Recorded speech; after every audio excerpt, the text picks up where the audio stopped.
satu ujian, masuk lagi ujian berikutnya. Kita pun demikian. Tapi saudara, tiap kali lulus ujian, pasti saudara senang. Amin. Dan kalau lulus ujian 1, artinya saudara naik tingkat lebih tinggi. Ya kan? Kalau lulus ujian SD, kelas 6, naik ke SMP. Lulus 3 SMP, naik ke SMA. Lulus SMU, meja hijau, sarjana. Kalau mau terus lagi studi, S2, S3, S4, S campur. Tapi saudara mengerti maksud saya. Itu sebabnya jangan Tuhan udah begini sakit dengan ujian ini, akhirnya aku bisa lulus dengan pertolonganmu. Kenapa datang ujian lagi? Sukacita saudaraku. Karena sepanjang jalan Yesus tidak meninggalkan kita. Sama seperti Yesus juga tidak meninggalkan Yusuf, saudara. Ujian yang berikutnya kita sebutlah dengan ujian integritas, ya, khususnya dalam hal kekudusan. Pada suatu hari Yusuf kerja di rumah Potifar dan dia sangat berhasil. Mulailah istri Potifar melihat dia, ya, Mama Poti, ya, mulai main mata sama Yusuf, ya, kelilipan. Dan Alkitab mengatakan bukan sekali, tetapi terus menerus. Kalau orang dunia punya ungkapan, tidak ada buaya menolak bangkai. Dengan kata lain, kalau ada cewek menyodorkan diri seperti itu, laki-laki pasti menangkapnya. Tapi Yusuf tidak demikian. Walau Mama Poti tiap hari berkata, Bang Yusuf, sini dong. Yusuf berkata tidak mau. Kenapa? Karena dia mau lulus ujian kekudusan. Dia tahu ada visi yang besar dari Tuhan, panggilan yang besar daripada Tuhan. Dia tidak mau rusak panggilan yang besar itu. Sebenarnya Yusuf bisa buat banyak alasan.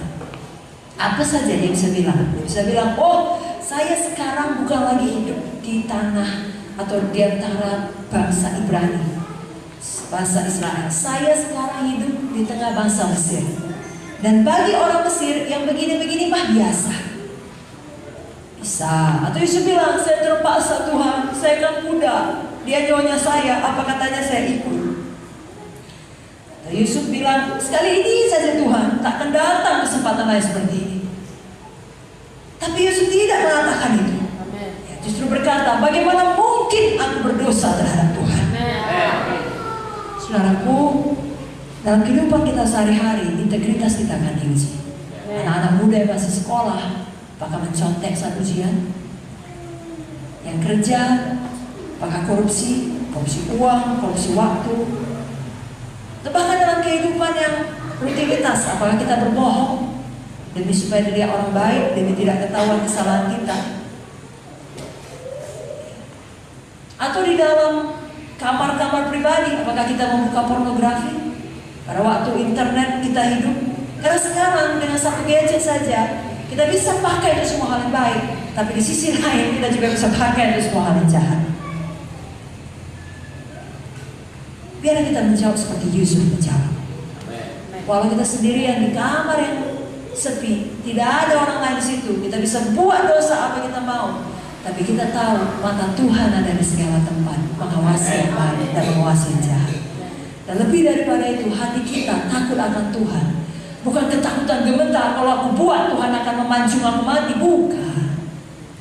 Ya, justru Tuhan sangat pengampun. Tapi karena kita takut akan Tuhan dalam pengertian kita mengasihi Tuhan, kita hormat akan Tuhan, kita tidak mau dengan sengaja jatuh ke dalam dosa.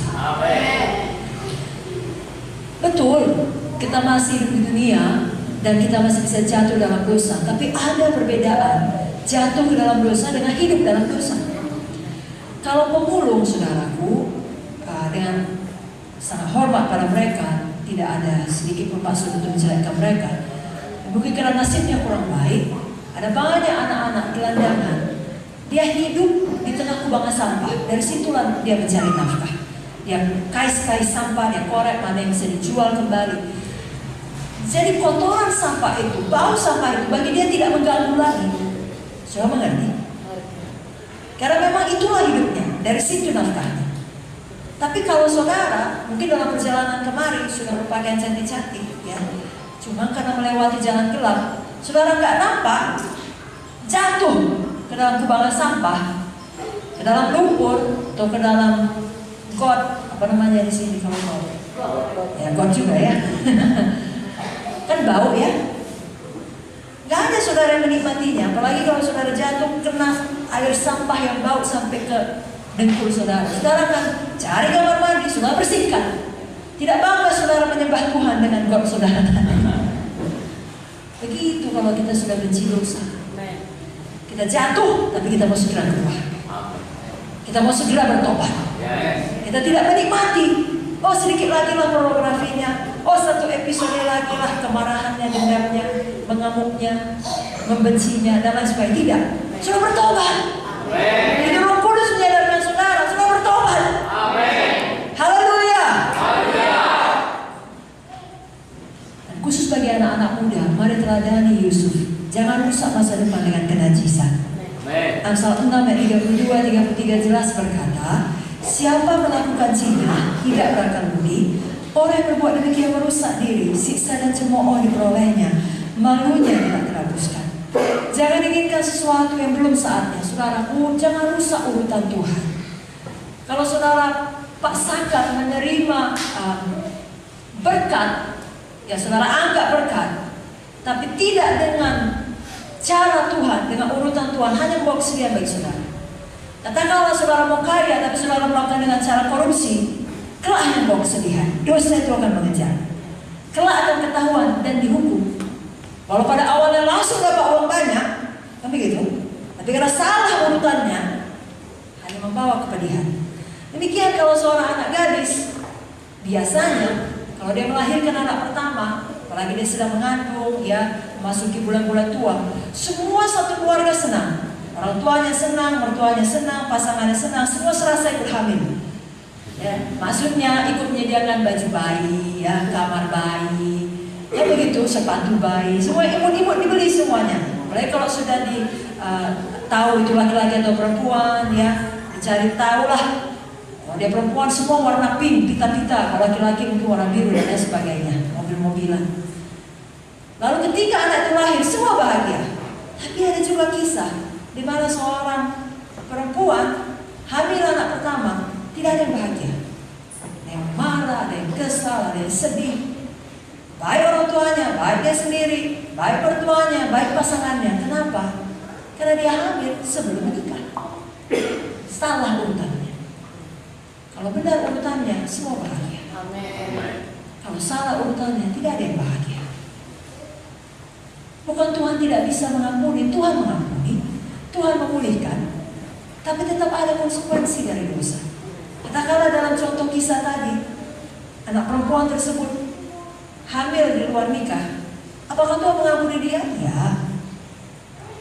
Tetapi pada waktu dia berkata, Tuhan ampuni aku berbuat zina dengan pasanganku, kan gak hilang janinnya. Kan tetap ada. Apalagi kalau pasangannya jahat, lari dia kabur ke kota lain. Apa mau dikata? Tetap ada konsekuensi dia membesarkan anak itu sendirian. Bukan Tuhan tidak memulihkan, bisa jadi kalau dia bertobat sungguh-sungguh anak itu kelak menjadi hamba Tuhan. Tetapi konsekuensi dosa tidak dapat dihindari, saudara. Walaupun ada pengampunan pemulihan daripada Tuhan, itu sebabnya paling baik dengan pertolongan Roh Kudus kita katakan tidak kepada dosa.